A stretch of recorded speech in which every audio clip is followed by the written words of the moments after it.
Hutchie, should George Hirst be their main target? He's got a track record of doing it in League One, but do you think he'd be able to take that success up into the Championship and be the main man for a very ambitious side who aren't going to just be happy to be middling around in the Championship? I don't see why not. He's got all the attributes that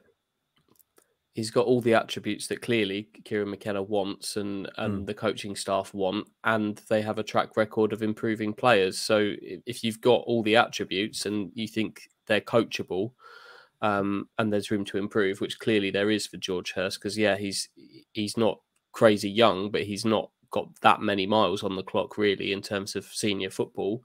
Then I don't see why not, because I think you can't judge him on his season. He had one season with Rotherham in the Championship where he was just getting a few minutes off the bench here and there, and Paul Warne was talking about how he felt sort of quite sorry for him, because who would have been up front for them that season? It might have been Ladapo. It would have been Freddie, wouldn't it? And they'd come up with a certain formula, and he was probably that little bit younger and rawer at that time. That was before the Portsmouth loan and everything. And so I don't think it's fair to kind of judge him. You look at his goal record, that's not based on many minutes in the Championship. Again, goes to Blackburn and just had players ahead of him last season. So personally, it feels to me like everything's kind of lined up for this to happen. The only potential kink, and we've been saying this for a while, is if Leicester go down.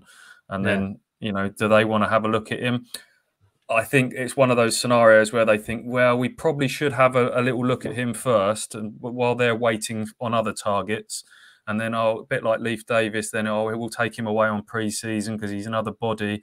And then Ipswich are caught between a rock and a hard place. How much do you want him? How are you prepared to put all your eggs in that one basket and go, almost into the season possibly without your main striker? I mean, the fact you've got Freddie Ladapo in the building who's scored goals and is trusted and liked by the fans might mean that they are prepared to do that. I don't know.